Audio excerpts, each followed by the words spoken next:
Hello guys, welcome to another shitty video.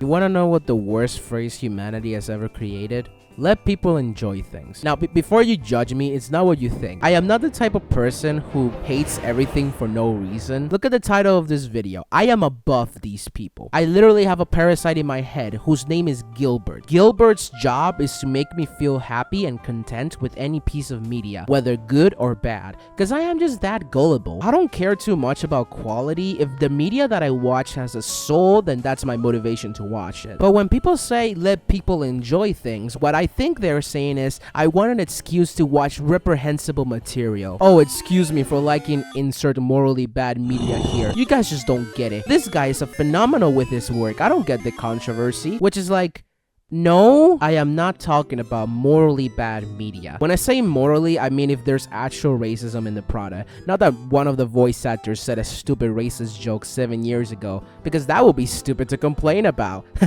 I wonder who I could be talking about. When I say bad media, I am talking about media that was either done poorly or produced in a way that pissed a lot of people off. And trust me, a lot of people are pissed off. For example, Hazbin Hotel is a show that had a lot of promising things to accomplish from the start. The pilot, as far as I know, was very promising to people, but the writing of the show itself was absolute dog shit. I am not talking about the amount of slurs, by the way. I seriously don't mind the slurs. I mean, they are in literal hell, so I don't know what you expected, to be honest. I literally watch random edgy 2016 YouTubers. I'm used to it, but gun to my head, I will not defend the writing. It's just defenseless. Some songs are unnecessary. Some parts of the story could have been fleshed out more. Alistair doesn't feel like an actual manipulator. He just is there, minding his own business. And then some characters were unnecessary for the plot of the show, at least in my opinion. Case in point, I'm not gonna defend the writing of the show.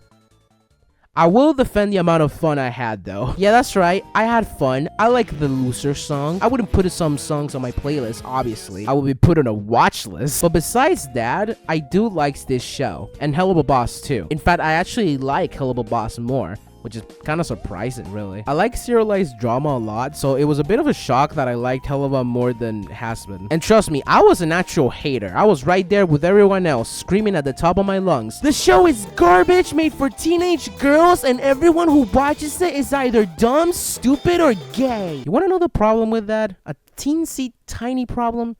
I never watched the show when I said that. Oops. And that's most people that complain about this show, at least in my experience. Also, yes, I am dumb, stupid, and homo sapiens. I am the true lord of Cringelandia. Suck my dick or leave. Is there actual valid criticism of Hazbin and Hell of a Boss? Yeah, obviously. Will I care? Not really.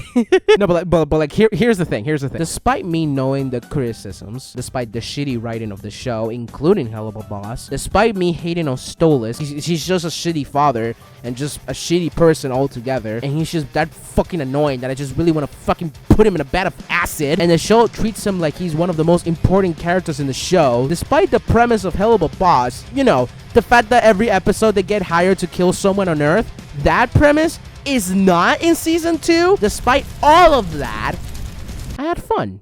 It was fun. I mean, it better be fun, otherwise I wouldn't have gone into season 2 altogether, Lamau. But the point I'm trying to get at is that you can see a show for what it is and criticize it. Know where it fumbles and recognizes the things it does poorly. You can understand that the media you're watching might be done bad, driven by money, or got bad because the writers didn't know what to do at the end, or just destroyed by simple greed, and you can still enjoy it. Those two things are not mutually exclusive. To prove that point, I'm gonna rant about something that's been bugging me ever since I saw it, because this movie was actually really good with every other character except for this one. That's right, I am talking about Scooby motherfucking Doo Part 2. Shaggy's character development in this movie is about getting the confidence and self-awareness of changing as a person to prove to the gang that he can actually solve mysteries. Which, by the way, he actually does before anyone else. The whole point is that he has to have a big moment where he proves to Mystery Incorporated that he is important. He is capable of helping the team instead of discarding him for everything. The problem comes when you go to the third act of the movie and you realize the writers of this movie forgot about his character development, so they just hula hoop around it. There was that one scene where Velma was talking about how she felt more envious of Scooby and Shaggy because they were more free from responsibilities, and that is a really cute scene. The problem is that it doesn't make sense with what Shaggy is going through. Why are we talking about how Shaggy is free from responsibility in the same movie where his entire arc is about him trying to take on responsibility? Like, bro is fighting for his life to be taken seriously, and the movie just goes, nah, he's just vibing. What? Are you serious right now? And then Loki starts sounding like Velma is saying, oh, Shaggy, I'm so sorry for not taking you seriously and not letting you solve mysteries. But also, I kind of love that you don't have responsibilities. That's like your thing. Your thing? What do you mean that's his thing? That's the problem. That's literally what he's trying to change, Velma donkey. It's like the movie's having two completely different conversations with itself. On one hand, it's like Shaggy needs to grow. He needs to prove himself. And on the other hand, it's like, look at this goofy little guy, no thoughts, no responsibilities, just snacks, just Scooby snacks. And I'm just sitting there like, which one is it? Pick a struggle. You cannot have it both ways, Scooby-Doo 2. Step up. Okay. I am so sorry, Velma, for calling you Velma donkey. I'm really sorry. She is like top 3 female characters for me, so I'm really sorry about that. I was angry and I had to prove a point. So why did I do all of that? It was mostly for fun, but also it's to prove to you that even if I liked this movie, I still understood that certain aspects of it wasn't good. And that criticism doesn't invalidate my enjoyment of the movie. If anything, it makes me understand the movie on a deeper level, which is exactly the thing you should be doing if you want to connect to the media you are watching. I know this is probably reading way too deep into a movie literally about Scooby motherfucking Doo, but you know what? I am going deep into this shit because I care. I have seen countless movies that I praise for what they are without getting the proper criticism. And I also watch a lot of people mock the media that I like because it's either stupid, dumb, and gay. And I'm sorry, but I'm not gonna accept that as an honest truth. You wanna make me feel bad about the shitty movie that I like? Well, fuck you. I ain't listening to you.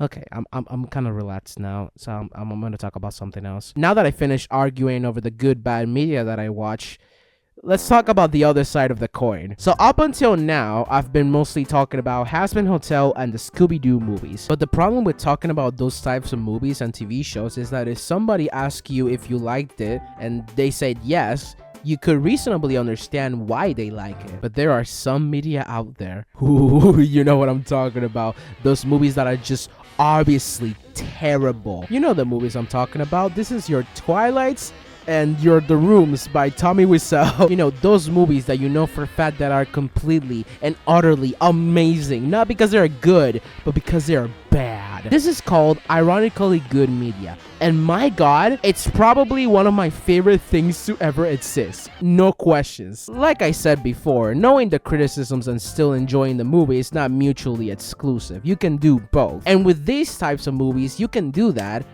It's just not gonna be the same. Like, you can justify your liking for Hazbin Hotel.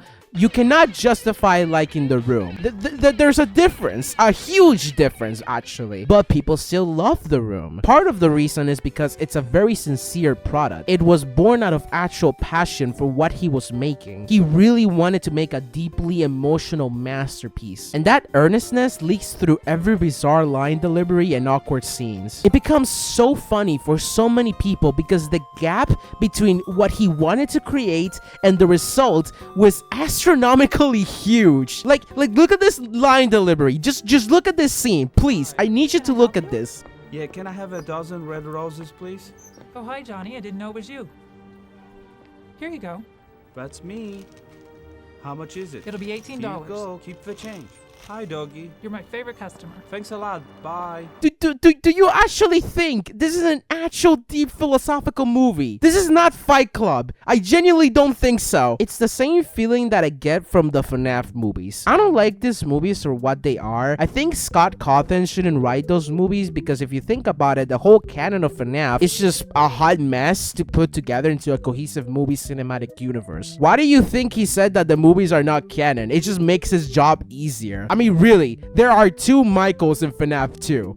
Need I say more? But, I will always go to the cinema to watch the FNAF movies because whether I like it or not, I will never have the same theater experience of watching Michael fucking Afton on the big screen. Nothing is funnier than watching a man looking like this doing the Germa smile. Nothing is funnier than Michael Afton and Mike Schmidt looking at each other and Michael Afton presents himself, I'm Michael Afton. Nothing will change my mind. With Twilight, it's a little different. While the movie itself isn't the same level as Bad of the Room, it's still bad for various reasons. But people genuinely enjoy shit like this. Like, people actually connect to the mood, fantasy, melodrama, and characters, especially the characters, because holy mama, I'm gonna go crazy. Even I, the person who has criticized it the most, I like the atmosphere. Sure, it looks like they put a blue filter over everything, but I like what it is. Shut up. The Minecraft movie, I mean, do I really need to talk about it?